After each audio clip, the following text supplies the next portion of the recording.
चंद्रपुर लोकसभा से India alliance तथा कांग्रेस की अधिकृत उम्मीदवार विधायक प्रतिभा धानोरकर ने बुधवार को शक्ति प्रदर्शन करते हुए जिलाधिकारी कार्यालय में नामांकन पत्र भरा। इसके पश्चात न्यू इंग्लिश स्कूल मैदान में संकल्प सभा को संबोधित करते हुए कहा कि मैं रोने वाली नहीं, लड़ाकू महिला हूँ, मैं लड़ सकती हूँ। धानोरकर ने कल दोपहर करीब 12 बजे कोहिनूर मैदान से विशाल रैली निकालकर ये संकेत भी दिया कि वह किसी से कम नहीं है। उनकी संकल्प रैली में चंद्रपुर जिले की 4 व यवतमाल जिले की 2 विधानसभा क्षेत्रों से महाविकास आघाड़ी के सभी सहयोगी दलों, सेना, रकापा व वामपंथी दलों के नेता, कार्यकर्ता और समर्थक बड़ी संख्या में शामिल हुए। खऱ्या अर्थाने जर का या तरुण वर्गाला मिळाला तर अनेक सुशिक्षित बेरोजगार आहे जे कामाला लागतील। आणि भाषण करत असताना नुसतं आपण बघितलं असेल की अनेक उपमा त्यांना दिल्या गेल्या की विकास पुरुष, संघर्षाचा नेता, चंद्रपूर जिल्ह्याचा वाघही काही लोकांनी म्हटलं।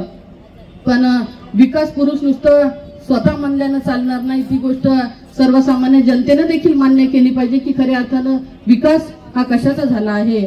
आणि विकास करत असताना आपण नुसतं स्वतःला विकास पुरुष म्हणून चालणार नाही। ते बोलले की प्रतिभाताई या राजकारणात नवीन आहे, त्यांना राजकारणाचा अनुभव नाही। पण मी ठामपणे या ठिकाणी सांगतो, भले मी आमदार म्हणून माझा 4.5 वर्षाचा कार्यकाल झाला असेल, पण तुम्ही 30-30, 35-35 वर्षाच्या राजकारण्याने जे केलं नसेल ते मी या 4.5 वर्षाच्या काळात करून दाखवलं।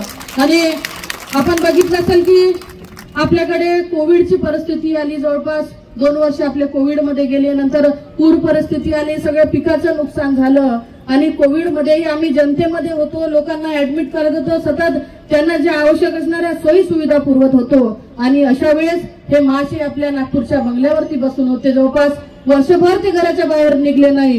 काही लोकांनी पोस्टही टाकल्या होत्या, आपण यांना पाहिलं का? जिल्ह्याचा हरवलेला नेता कोणाला दिसला का? अशा पद्धतीच्या पोस्ट व्हायरल झाल्या होत्या। तेव्हा हे कुठे गेले होते? जर लोकप्रतिनिधी म्हणून, विकास पुरुष म्हणून तुम्ही स्वतःला जेव्हा मिरवता, तेव्हा खरंच तुमच्या जनतेला जेव्हा तुमची गरज आहे, अशा वेळेस जर तुम्ही तोंड लपवत असाल तर अशा लोकप्रतिनिधीला स्वतःचा अभिमान बाळगण्यापेक्षा लोकप्रतिनिधी म्हणवण्याचा देखील अधिकार नाही आहे। खरंच आपण बघितलं असेल की आज बल्हारशाह विधानसभा, त्यांच्या बल्हारशाह विधानसभेचे साक्षीदार राजू या ठिकाणी बसले आहे। आज विसापूरमध्ये बोटनिकल गार्डन झालं, ते बोटनिकल गार्डन करत असताना अनेक तिच्या महिला तिथं काम करत होत्या।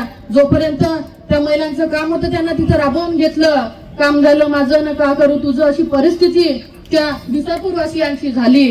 आणि काम झाल्याबरोबर सगळ्या भाजपच्या महिला त्या ठिकाणी लावून दिल्या आणि खरी मेहनत ज्या महिलांनी केली त्या महिलांना तिथून काढून टाकलं। आज स्वतःच्या मतदारसंघातून आम्हाला लोकसभेच्या निवडणुकीत एवढी मोठी लीड होती। तुम्ही जर स्वतःचा मतदारसंघ शाबूत ठेवत नसेल तर अशा माणसाला खरंच लोकसभा लढवण्याचा अधिकार आहे का, याचा देखील विचार आपण केला पाहिजे। महाराष्ट्र टीवी 24 के लिए नारद प्रसाद ठाकुर की रिपोर्ट, चंद्रपुर।